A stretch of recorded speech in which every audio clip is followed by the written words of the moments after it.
fevereiro 24, livro de Números, capítulo 12.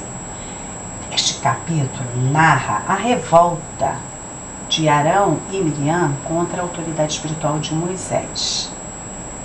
E eles usaram um pretexto para mostrarem todo o seu ciúme e toda a sua inveja.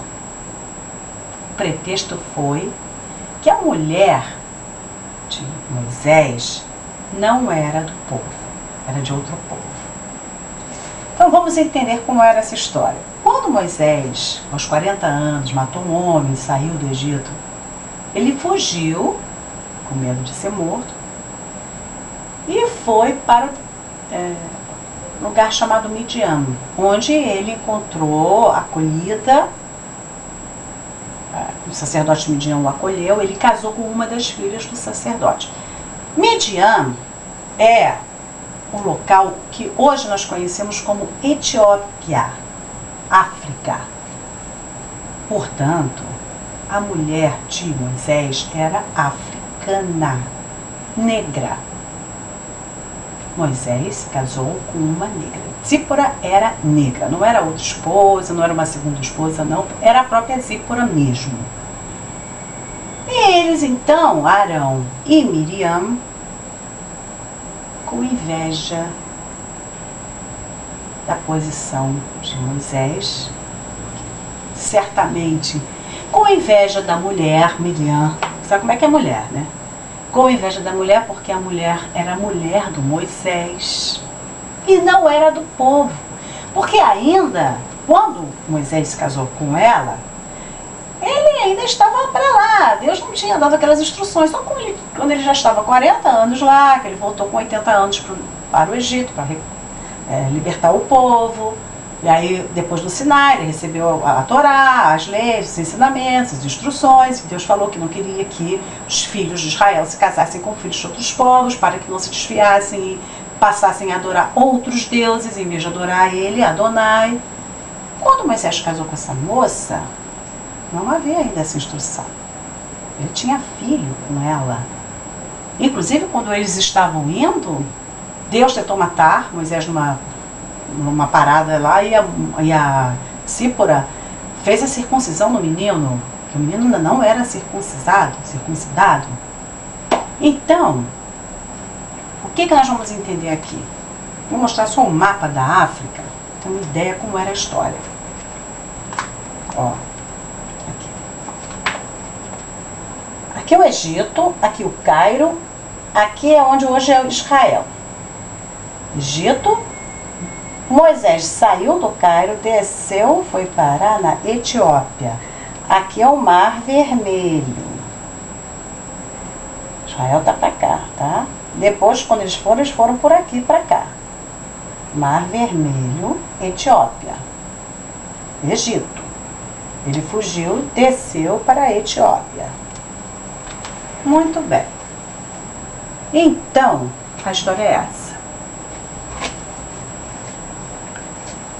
Arão e Miriam chegaram para Moisés, falaram assim: por acaso Adonai tem falado apenas por meio de Moisés? Adonai não tem falado também por nós? Olha bem o que Moisés passou. Ele já tinha passado várias situações desagradáveis, as reclamações, as murmurações do povo. Agora ele tinha que aturar os seus familiares. Todo homem, toda mulher de Deus, quando está fazendo o trabalho, é assim. São obstáculos externos e internos, mas o que dói mais são os familiares, porque são as pessoas que nós amamos. Os familiares se levantaram contra a autoridade de Moisés, se insurgiram contra Moisés. Enquanto é de fora, tudo bem, vai levando. Mas aqueles que eram os mais íntimos, e Arão tinha acabado de ser ungido há pouco tempo. Um sumo sacerdote, os filhos dele tinham a honra de servirem. Olha, tudo era, o sacerdote era praticamente quem mandava. Ele não estava satisfeito com aquilo, ele queria ser Moisés. Aí usou o pretexto da mulher. Ah, não, por quê? A Miriam, especialmente, devia ficar com inveja da mulher, porque a mulher era a mulher do Moisés, então era a mulher mais importante do acampamento, claro. Sabe como é mulher, né? É fogo, mulher é fogo. Bom, o Senhor realmente havia falado através de Arão e de Miriam, mas pouquíssimas vezes. As vezes que nós conseguimos identificar, ó, em Êxodo 4:30, Deus falou com Arão e Arão falou para Moisés. Em Êxodo 12:1, também Deus fala com Moisés e Arão ao mesmo tempo.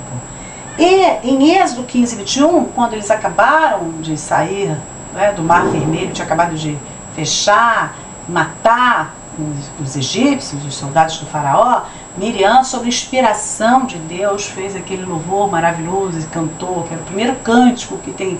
O cântico mais antigo, é o trecho mais antigo da Bíblia, é o cântico de Miriam, louvando a Deus por inspiração divina. Tudo bem, foi, mas o líder era Moisés, indiscutivelmente. Indiscutivelmente. O líder era Moisés. Deus ouviu Arão e Miriam reclamando, murmurando contra Moisés, insurgindo. E Deus tomou as dores de Moisés.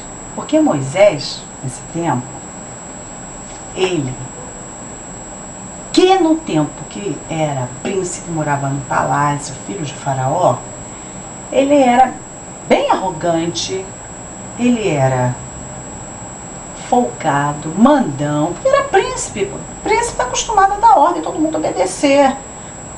O príncipe está cheio de si, se achando.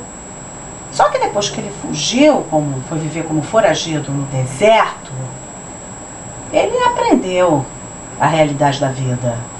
Então a Bíblia diz que Moisés agora, ele era o mais manso de todos os homens. Manso quer dizer humilde. Realmente, a pessoa que pratica um ato que ele praticou, qualquer um que pratica, não apenas matar uma pessoa, mas um ato ruim, alguma coisa que prejudique o outro violentamente, a pessoa vai se orgulhar de quê? De ter feito isso? Isso não é motivo para ninguém ficar orgulhoso. Pelo contrário, isso é um motivo para a pessoa se sentir que tá mal, né? Aí a pessoa se arrepende e entende, peraí, eu preciso mudar, isso não é maneira de agir. É o que acontece quando a pessoa se converte, né? Faz techuvá, tem um encontro com Deus. A pessoa modifica. Provavelmente Moisés, depois daquele tempo todo, ele se modificou, se tornou uma pessoa humilde. Por isso que Deus o escolheu também. Porque ele era uma pessoa humilde. Ele não se achava. Deus falava com ele face a face e tudo, e ele não achava que ele era o máximo. Pelo contrário. Aí o que aconteceu?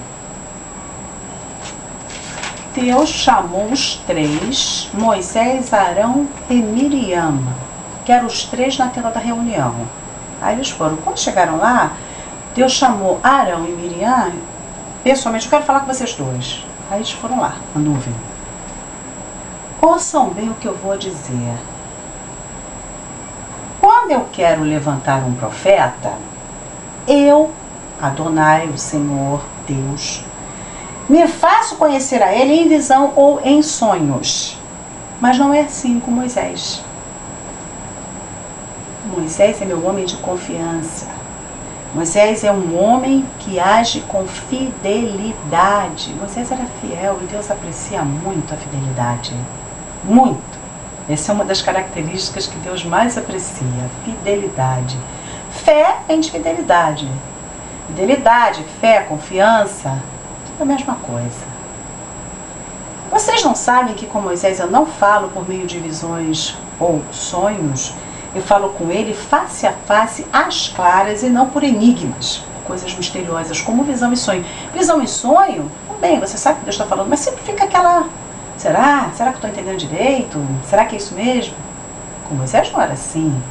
Com Moisés Deus falava face a face, claramente, ele não tinha dúvida nenhuma. Falava lá no meio do propiciatório.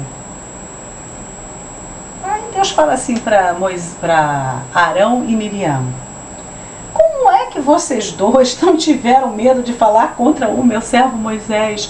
Como é que vocês se atreveram a falar dele? Cuidado quando você for falar mal de um servo fiel do Senhor. Porque o Senhor toma as dores dos seus servos fiéis e manda a ira dele. A ira de Deus é violenta. Cuidado.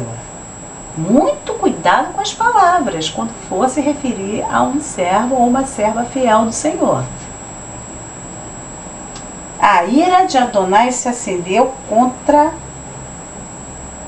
eles. E Adonai se retirou, né? A nuvem se afastou da tenda. Quando a Miriam se olhou, ela estava leprosa. Ela estava leprosa, branca como a neve. Quando Arão viu aquilo, Arão entrou em pânico. Correu para Moisés, se ajoelhou e pediu perdão. Senhor, meu Senhor, Adoni, perdão, não coloque sobre nós este pecado. Ele se deu conta do que ele tinha feito. Porque procedemos loucamente. É loucura fazer uma coisa dessa. A pessoa que tem noção não faz isso. Foi uma loucura o que fizemos e por causa dela somos culpados. Se arrependeu. Por favor, que Maria não seja como um aborto que já sai do ventre da mãe com metade da carne consumida. Maria Miriam, tradução de Miriam. Moisés então orou ao Senhor, pediu, por favor, ó Deus, eu te imploro, cura Maria. Deus curou, mas Deus respondeu da seguinte forma: se o pai dela lhe tivesse cuspido na cara, ela não ficaria 7 dias recolhida na sua vergonha fora do arraial? Porque quando a mulher jovem fazia alguma coisa que envergonhasse o pai, que a gente chamou de sem vergonhice, né, que hoje não existe mais, mas o que seria uma sem vergonhice, uma mulher jovem fizesse qualquer coisa que o pai ficasse envergonhado, o pai cuspia na cara dela, ela tinha que ficar 7 dias isolada, curtindo a sua vergonha, para tomar vergonha na cara. Então Deus está falando, se ela não tivesse sido cuspida, ela não iria, então ela vai fazer isso, ela vai ficar 7 dias isolada. Era como se Deus estivesse chamando a atenção dela para ela tomar vergonha na cara, não fazer mais aquilo que ela tinha feito, ela e Arão. E ela ficou isolada 7 dias fora do arraial e o povo ficou lá parado esperando ela voltar. Que experiência tremenda, hein? Só depois que ela voltou é que eles partiram. Experiência tremenda.